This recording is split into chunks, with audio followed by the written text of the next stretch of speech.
أيها الناس اتقوا ربكم الذي خلقكم من نفس واحدة وخلق منها زوجها وبث منهما رجالا كثيرا ونساء واتقوا الله الذي تساءلون به والأرحام إن الله كان عليكم رقيبا يا أيها الذين آمنوا اتقوا الله وقولوا قولا سديدا يصلح لكم أعمالكم ويغفر لكم ذنوبكم ومن يطع الله ورسوله فقد فاز فوزا عظيما وقال الله تبارك وتعالى في كلامه المجيد أعوذ بالله من الشيطان الرجيم شهر رمضان الذي أنزل فيه القرآن هدى للناس وبينات من الهدى والفرقان رب اشرح لي صدري ويسر لي أمري واحلل عقدة من لساني يفقهوا قولي رب زدني علما اللهم رب زدني علما اللهم انفعنا بما علمتنا وعلمنا ما ينفعنا وزدنا علما والحمد لله على كل حال. تمام قسم کی تعریفات توصیفات کبریائی بڑائی بزرگی اس اللہ وحدہ لا شریک خالق کائنات مالک ارض و سما کے لیے لائق و زیبا ہیں جنہوں نے ہم تمام بنی نوع انسانیت کو اشرف المخلوقات بنایا اور ہماری رشد و ہدایت کے لیے بے شمار پیغمبرات اس دار فانی کے اندر مبعوث فرمایا. بعدہ لاکھوں کروڑوں درود و سلام ہو تمام انبیاء علیہ السلام پر، خصوصاً آخری نبی جناب محمد اکرم صلی اللہ علیہ وسلم پر. اللہم صلی علی محمد وعلی آل محمد كما صليت على إبراهيم وعلى آل إبراهيم إنك حميد مجيد. اللهم بارك على محمد وعلى آل محمد كما باركت على إبراهيم وعلى آل إبراهيم إنك حميد مجيد. محترم سامعین کرام، حاضرین جمعہ، اللہ رب العالمین سے دعا کرتے ہیں کہ الہ العالمین ہم تمام لوگوں کی اس عبادت کو، اس بیٹھک کو شرف قبولیت سے نوازیں، آمین یا رب العالمین. محترم سامعین کرام، سورہ بقرہ آیت نمبر 185 آپ کے سامنے ہم نے تلاوت کی ہے. اس آیت کریمہ کی مناسبت سے آج آپ کے سامنے رمضان ماہ قرآن کے حوالے سے چند باتیں عرض کرنے کی کوشش کریں گے انشاءاللہ العزیز. یہ موضوع ہم نے اس لیے انتخاب کیا کہ رمضان المبارک کے مہینے میں قرآن کریم کا اس مہینے سے بڑا گہرا تعلق ہے اور یہ وہ مہینہ ہے جس میں اللہ رب العالمین نے ہماری ہدایت کے لیے سب سے بہترین کتاب یعنی قرآن مجید کو نازل فرمایا. اس مہینے میں بندہ مسلم جہاں پر زیادہ سے زیادہ قرآن کریم کی تلاوت کرتا ہے، وہیں پر بہت ہی زیادہ سنتوں پر عمل کر کے اللہ رب العالمین کا قرب حاصل کرنے کی بھی کوشش کرتا ہے. رمضان المبارک کے مہینے میں انسان قرآن کریم کی تلاوت اور سنت نبوی کو زندہ رکھتے ہوئے کئی سارے ایسے اعمال ہیں جو کثرت سے کرتے ہیں جو دیگر مہینوں میں انسان ان چیزوں کو اتنا نہیں کر سکتا ہے اور نہیں کر پاتا ہے، لیکن اس مہینے میں انسان کثرت سے کرتے ہیں اور بڑھ چڑھ کر کے حصہ لیتے ہیں تاکہ اللہ رب العالمین کو راضی کرے، اللہ رب العالمین کا قرب حاصل کرے. قرآن مجید کا اس مہینے کے تعلق سے بڑا ہی گہرا تعلق ہے، بڑا ہی خاص مقام و مرتبہ ہے اس مہینے کے ساتھ. اس اعتبار سے ہم دو اہم تعلقات کو سب سے پہلے آپ کے سامنے رکھیں گے. سب سے پہلا تعلق اللہ رب العالمین نے اس مہینے کے اندر قرآن کریم کی نزول فرمایا. اللہ سبحانہ و تعالی نے ارشاد فرمایا شهر رمضان الذي أنزل فيه القرآن هدى للناس وبينات من الهدى والفرقان. رمضان المبارک کا مہینہ وہ مہینہ ہے جس میں اللہ رب العالمین نے قرآن کریم کو نازل کیا لوگوں کی ہدایت کے لیے. تو اس مہینے میں اللہ رب العالمین نے قرآن کریم کو نازل کیا تاکہ لوگ ہدایت یافتہ ہو، صحیح راستے پر آ جائے. قرآن کریم کو اللہ رب العالمین نے اس مہینے کی سب سے بابرکت رات، اس رات میں اللہ سبحانہ و تعالی نے آسمانی دنیا کے اندر لوح محفوظ سے بیک وقت پورا مکمل قرآن کو نازل فرمایا اور پھر آہستہ آہستہ بتدریج تھوڑا تھوڑا حسب ضرورت اللہ کے رسول صلی اللہ علیہ وسلم کے اوپر 23 سالوں کی مدت میں قرآن کریم کو نازل فرماتا رہا. یہ قرآن کریم کا نزول کا سلسلہ ہے. سب سے پہلے اللہ رب العالمین نے قرآن کریم کا نزول اقرأ باسم ربک الذی خلق خلق الانسان من علق اقرأ وربک الاکرم سے کیا، اور پھر اللہ رب العالمین نے اس قرآن کریم کا اختتام اليوم اکملت لکم دینکم واکملت علیکم نعمتی ورضیت لکم الاسلام دینا اس آیت کریمہ سے کیا. بعض مفسرین بیان فرماتے ہیں کہ اس کے علاوہ ایک اور آیت ہے واتقوا یوما ترجعون فیہ الی اللہ، سورہ بقرہ کی آیت ہے. یہ سب سے آخری آیت ہے. اس آیت کریمہ کے بعد اللہ رب العالمین نے قرآن کریم کا نزول بند کر دیا. تو یہ قرآن کریم کا نزول کا سلسلہ اللہ رب العالمین نے رمضان المبارک کے مہینے سے شروعات کیا، اور یہ بڑا گہرا تعلق ہے اس مہینے سے. اس کے بعد جو دوسرا تعلق ہے اس مہینے کے قرآن کریم کا وہ یہ کہ اللہ کے رسول صلی اللہ علیہ وسلم کثرت سے اس مہینے میں قرآن کریم کی تلاوت کیا کرتے تھے. اتنا زیادہ قرآن کریم کی تلاوت اس مہینے میں آپ صلی اللہ علیہ وسلم کرتے تھے کہ اس مہینے کے بنسبت دوسرے مہینے میں اتنا زیادہ قرآن کریم کی تلاوت نہیں فرمایا کرتے تھے. حضرت عبداللہ بن عباس رضی اللہ تعالی عنہما بیان فرماتے ہیں کہ اللہ کے رسول صلی اللہ علیہ وسلم اس مہینے میں نفع پہنچانے میں لوگوں میں سب سے زیادہ سخی تھے. نفع پہنچانے میں سب سے زیادہ سخی تھے.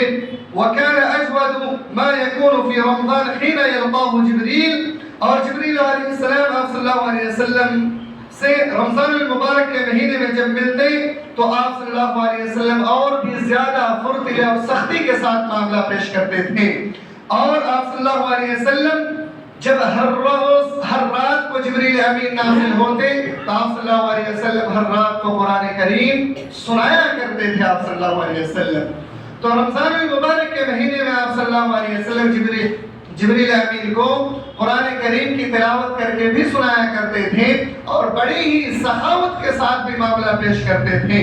آپ صلی اللہ علیہ وسلم بہت ہی زیادہ سخاوت بھی کرتے تھے اور قرآن کریم کی تلاوت بھی کرتے تھے. تو اس مہینے کے حوالے سے قرآن کریم کی دو اہم تعلقات، پہلا تو اس مہینے کے اندر قرآن کریم کا نزول ہوا، اور دوسرا آپ صلی اللہ علیہ وسلم کثرت سے اس مہینے میں تلاوت کیا کرتے تھے. اب ہم آتے ہیں کہ اس مہینے میں قرآن کریم کی فضائل کیا ہے، تلاوت کرنے کی فضیلت کیا ہے اس مہینے میں. اس سلسلے میں چند باتیں آپ کے سامنے رکھنا ہے. نبی قرآن کریم کا نزول رمضان المبارک کے مہینے میں ہوا، اور پھر اس مہینے میں اس کا تعلق بہت ہی گہرا ہو گیا. اور پھر اس مہینے میں قرآن کریم کی فضیلت کے حوالے سے سب سے پہلا فضیلت یہ ہے کہ اگر کوئی انسان اس مہینے میں قرآن کریم کی تلاوت کرتا ہے تو اللہ رب العالمین اسے بے شمار نیکیوں سے نوازتا ہے، بے شمار نیکیوں سے نوازتا ہے. یوں تو قرآن کریم کی تلاوت چاہے رمضان المبارک کا مہینہ ہو یا دیگر مہینہ ہو، جب کبھی بھی وہ قرآن کریم کی تلاوت کرتا ہے تو اللہ رب العالمین اسے بہت ہی زیادہ ثواب سے نوازتا ہے. حضرت عبداللہ بن مسعود رضی اللہ تعالی عنہ سے روایت ہے کہ اللہ کے رسول صلی اللہ علیہ وسلم نے ارشاد فرمایا کہ من قرأ حرفا من کتاب اللہ فلہ بہ حسنا، جو کوئی بھی انسان اللہ رب العالمین کی کتاب سے ایک حرف پڑھتا ہے تو اللہ رب العالمین اسے بدلے میں ایک نیکی عطا فرماتا ہے، اور اس کی ایک نیکی 10 نیکیوں میں تبدیل کر دی جاتی ہیں، یعنی ایک نیکی 10 نیکیوں میں بدل دی جاتی ہے اور 10 نیکی اسے مل جاتا ہے۔ اور پھر اللہ کے رسول صلی اللہ علیہ وسلم اس کی وضاحت کرتے ہوئے فرماتے ہیں میں یہ نہیں کہتا کہ الف لام میم ایک حرف ہے، بلکہ الف ایک حرف ہے، لام ایک حرف ہے اور میم ایک حرف ہے۔ یعنی اگر ہم الف لام میم یہ 3 حرفوں کو پڑھتے ہیں تو ہمیں 3 نیکیاں ملتی ہیں اور یہ 3 نیکیاں 30 نیکیوں میں تبدیل ہو جاتی ہیں۔ سبحان اللہ۔ تو قرآن کریم کو پڑھنے کا یہ ثواب ہمیں اور آپ کو دیا جاتا ہے۔ اسی طریقے سے قرآن کریم پڑھنے کی مثال ایک مومن کی مثال اللہ کے رسول صلی اللہ علیہ وسلم نے بیان فرمایا کہ ایک مومن اگر قرآن کریم کی تلاوت کرتا ہے تو وہ کس کی طرح ہوتا ہے؟ حضرت ابو موسیٰ اشعری رضی اللہ تعالیٰ عنہ بیان فرماتے ہیں کہ نبی کریم صلی اللہ علیہ وسلم نے ارشاد فرمایا مثل المؤمن الذي يقرأ القرآن مثل الأطرجة۔ اللہ کے رسول صلی اللہ علیہ وسلم فرماتے ہیں جب بندہ مومن قرآن کریم پڑھتا رہتا ہے تو اس کی مثال ایسے ہی ہے جیسے مالٹا۔ مالٹا اس پھل کو کہا جاتا ہے جو نیبو کی شکل میں ہوتا ہے لیکن اس کی شکل تھوڑی سی بڑی ہوتی ہے، اس کا خوشبو بڑا ہی لذیذ ہوتا ہے اور اس کا ذائقہ بھی بڑا میٹھا ہوتا ہے، بڑا پیارا ہوتا ہے۔ تو ایک مومن جب قرآن کریم کی تلاوت کرتا ہے تو اس کی مثال اس مالٹے کی طرح ہے، اور ایک وہ مومن جو قرآن کریم کی تلاوت تو نہیں کرتا ہے لیکن وہ قرآن کریم کی سماعت کرتا ہے یا یوں ہی رہتا ہے تو اس مومن کی مثال ایسے ہی ہے جیسے کھجور۔ کھجور یہ خوشبو تو نہیں دیتا لیکن اس کا ذائقہ بڑا ہی میٹھا ہوتا ہے۔ وہیں پر ایک منافق کی مثال اللہ کے رسول صلی اللہ علیہ وسلم نے بیان فرمایا کہ ایک منافق جب قرآن کریم کی تلاوت کرتا ہے تو اس کی مثال ایسی ہے جیسے گلاب کا پھول، اس کا ذائقہ کڑوا ہوتا ہے اور اس کی خوشبو بہترین ہوتی ہے، اچھی ہوتی ہے۔ اور پھر ایک منافق جب قرآن کریم کی تلاوت نہیں کرتا ہے تو وہ ایسے ہی ہے جیسے کل حنظلہ۔ حنظلہ ایک ایسے پھل کو کہا جاتا ہے جو دکھنے میں چھوٹا سا ہوتا ہے، اس پھل کے اندر اس کے اوپر چھوٹے چھوٹے کانٹے ہوتے ہیں، اس کا ذائقہ بڑا کڑوا ہوتا ہے اور اس کے اندر کوئی خوشبو بھی نہیں ہوتی ہے۔ تو اس حدیث کے اندر اللہ کے رسول صلی اللہ علیہ وسلم نے ایک مومن کی مثال بیان فرمایا ہے کہ ایک مومن جب قرآن کریم کی تلاوت کرتا ہے تو اسے 2 چیزوں کا فائدہ ہوتا ہے۔ کیا؟ ایک تو اس کی خوشبو کو بھی پاتا ہے اور اس کی لذت کو بھی محسوس کرتا ہے۔ اور وہیں پر ایک مومن جب قرآن کریم کی تلاوت نہیں کرتا ہے تو ایک کھجور کی طرح ہوتا ہے جو میٹھا ہوتا ہے۔ تو میرے بھائیوں قرآن کریم کی تلاوت کیا کیجئے، قرآن کریم کی تلاوت کرنے سے ہمارے اندر روحانیت پیدا ہوتی ہے، ہمارے اندر سے اللہ رب العالمین کا قرب کو پیدا کر دیتا ہے تاکہ ہم اللہ رب العالمین کا قریب ہو سکے۔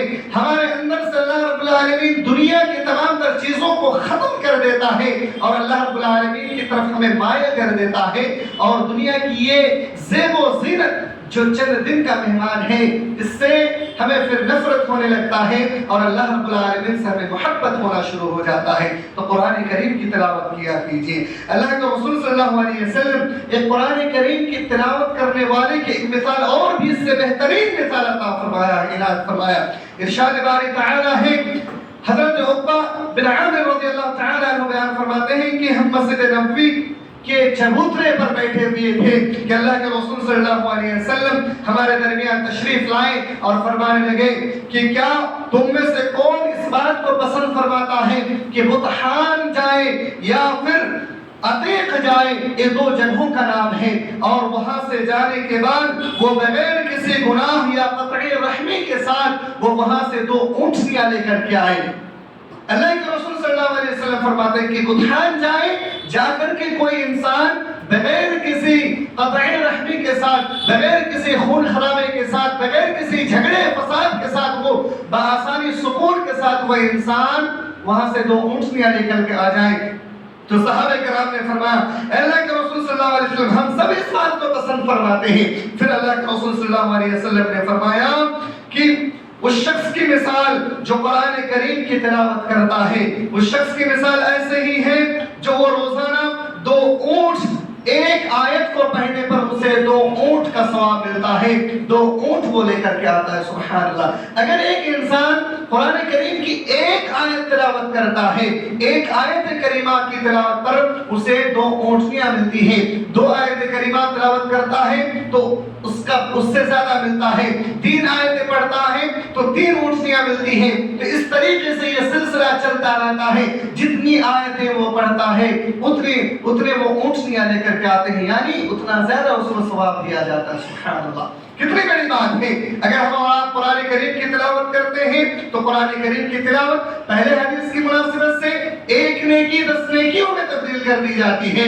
دوسری حدیث کی مناسبت سے اگر کوئی انسان قرآن کریم کی تلاوت کرتا ہے، 1 آیت پر اسے 2 نیکیاں ملتی ہیں، 2 آیت پر 3 اور 3 پر 4، یہ سلسلہ اسے چلتا رہتا ہے، اور جتنی زیادہ وہ آیتیں پڑھتا رہتا ہے اور اتنا زیادہ اسے اونٹنیوں کا ثواب ملتا رہتا ہے۔ سبحان اللہ۔ تو قرآن کریم کا بڑا گہرا تعلق ہے۔ قرآن کریم کو آپ پڑھا کیجئے، اس سے روحانیت کو تازگی ملتی ہے، روح کو غذا ملتا ہے، اور انسان کو ثواب، بے شمار ثواب بھی ملتا جاتا ہے۔ اسی طریقے سے افسوس کی بات اس بات پر ہے کہ ہم اور آپ ہمارے گھروں کو آباد تو کیا، ہمارے گھروں میں قرآن کو پڑھنا شروع کر دیا، لیکن ہم نے مسجدوں کو ویران کر دیا، مسجدوں کو ہم نے چھوڑ دیا، مسجدوں میں ہم قرآن کریم کی تلاوت کرنا بند کر دیا۔ اللہ کے رسول صلی اللہ علیہ وسلم بیان فرماتے ہیں، صحیح مسلم کی روایت ہے کہ اللہ کے رسول صلی اللہ علیہ وسلم فرماتے ہیں، جو لوگ اللہ کے گھروں میں سے کسی ایک گھر میں قرآن کریم کی تلاوت کرتا ہے،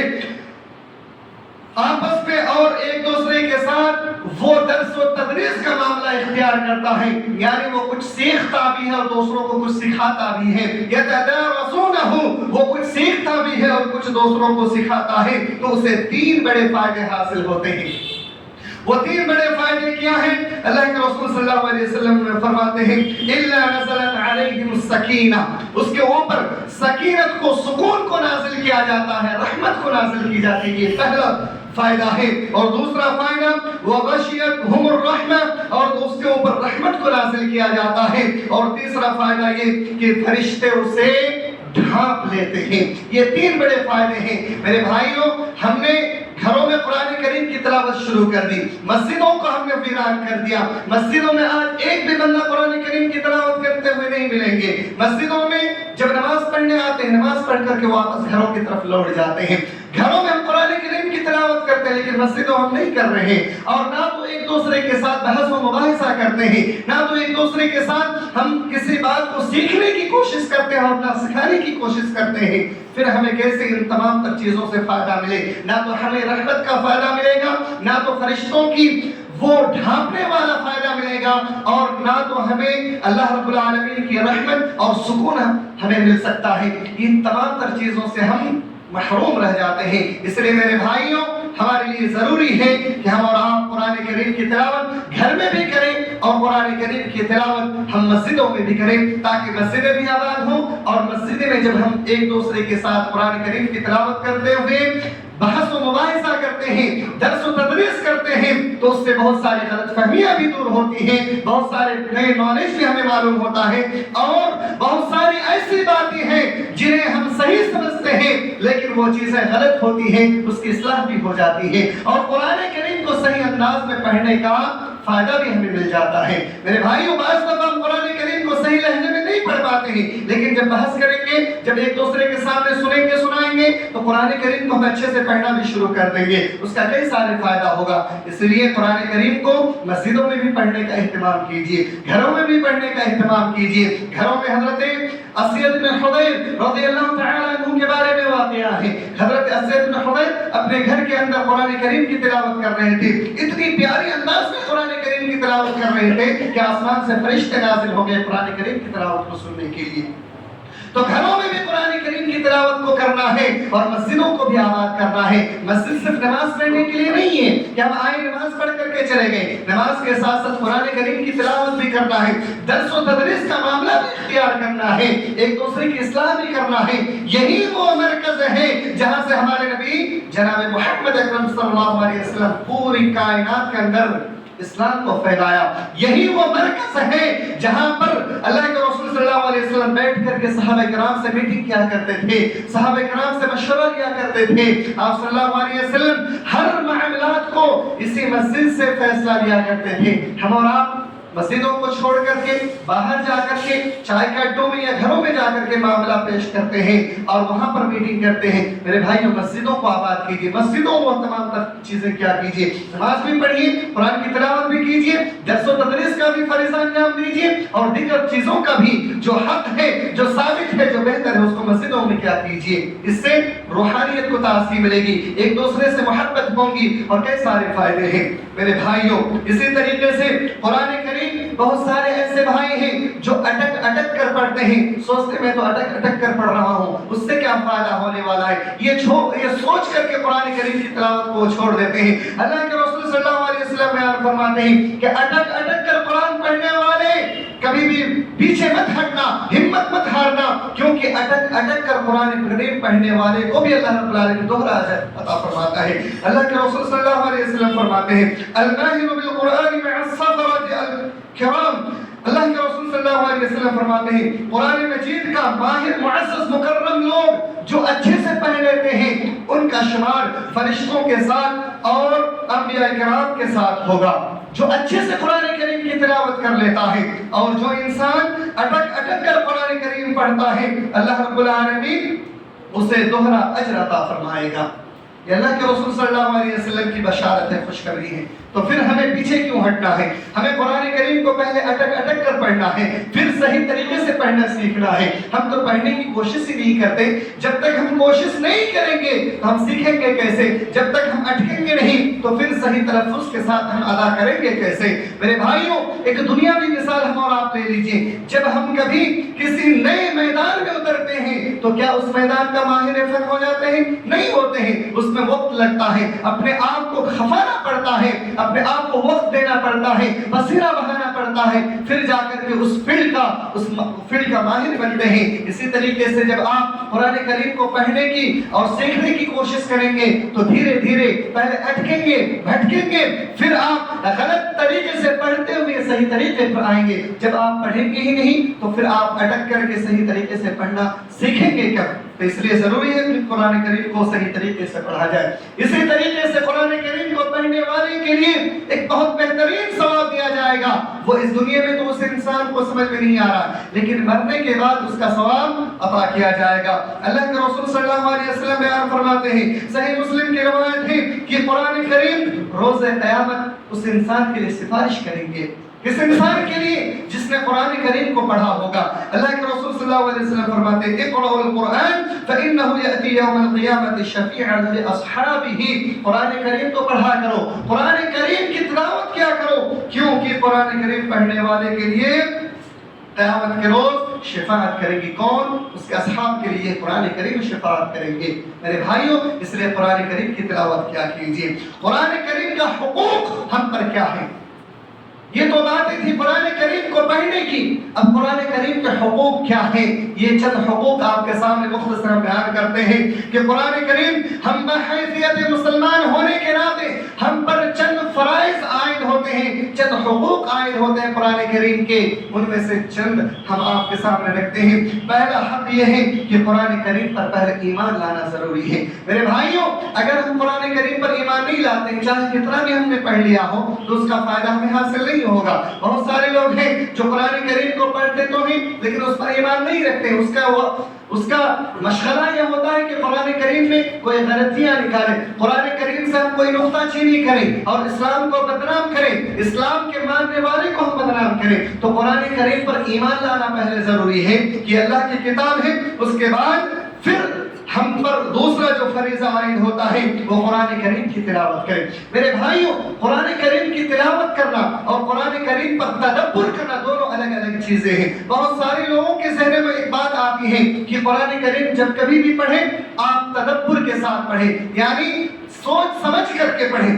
ایسا نہیں ہے، اللہ رب العالمین نے آپ کو ترتیل کے ساتھ بھی پڑھنے کے لیے کہا ہے، تدبر کے ساتھ بھی پڑھنے کے لیے کہا ہے، اور قرآن کریم میں خود اللہ رب العالمین نے کہا ہے۔ یہ ہماری ذاتی بات نہیں ہے، اللہ رب العالمین قرآن کریم کے اندر ارشاد فرماتا ہے اتلو ما اوحی الیک من الکتاب واقم الصلاۃ.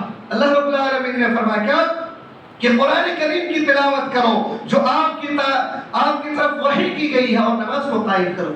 اللہ رب العالمین کی طرف سے یہ حکم ہے قرآن کریم کو تلاوت کرنے کے لیے. یہاں پر تدبر کی بات اللہ نے نہیں کہا. اسی طریقے سے اللہ رب العالمین نے دوسرے مقامات پر فرمایا وَاتْلُ مَا أُوحِيَ إِلَيْكَ مِنَ الْكِتَابِ مِنْ رَبِّكَ لا مبدل لکلماتی. اے محمد صلی اللہ علیہ وسلم تیری جانب جو تیرے رب کی طرف سے کتاب وحی کی گئی ہے اسے پڑھتا رہا اور ان کی باتوں کو بدلنے والا کوئی نہیں ہے. تو اللہ رب العالمین نے یہ حکم دیا تلاوت کرنے کے لیے. اسی طریقے سے اللہ رب العالمین نے قرآن کریم کے اندر تیسرا جو قرآن کریم کا حق ہے وہ تدبر کا ہے. وہ یہ کہ قرآن کریم کو جب کبھی بھی پڑھیں تو تدبر کے ساتھ پڑھیں. اتنا زیادہ تدبر کہ ہر آیت پر آپ غور و فکر کریں, اس سے آپ کے ایمان کو تازگی ملے گی. اللہ نے فرمایا كَذَلِكَ نُفَصِّلُ الْآيَاتِ لِقَوْمٍ يَتَفَكَّرُونَ. ہم نے قرآن کریم کو اس لیے نازل فرمایا کہ آپ اس پر غور و فکر کریں. قرآن کریم میں غور و فکر کرنے کے لیے اللہ رب العالمین نے فرمایا. اس طریقے سے کئی ساری آیتیں ہیں جس میں اللہ رب العالمین نے غور و فکر کرنے کے لیے کہا ہے. قرآن کریم کے حوالے سے جو چوتھا حقوق ہم پر عائد ہوتا ہے وہ یہ کہ قرآن کریم پر عمل کیا جائے. قرآن کریم کو ہم نے پڑھ تو لیا, قرآن کریم کی ہم نے تلاوت کر لی, قرآن کریم پر ہم نے ایمان لے آیا, اس پر غور و فکر کر لیا. اب ہم پر چوتھا فریضہ جو عائد ہوتا ہے وہ قرآن کریم پر عمل کیا جائے. قرآن کریم ہم سے کیا عمل کروانا چاہتا ہے اس چیز پر غور و فکر کیجئے میرے بھائیو. اللہ کے رسول صلی اللہ علیہ وسلم فرماتے ہیں لا یؤمن احدکم حتی یکون ہواه تبعا لما جئت به.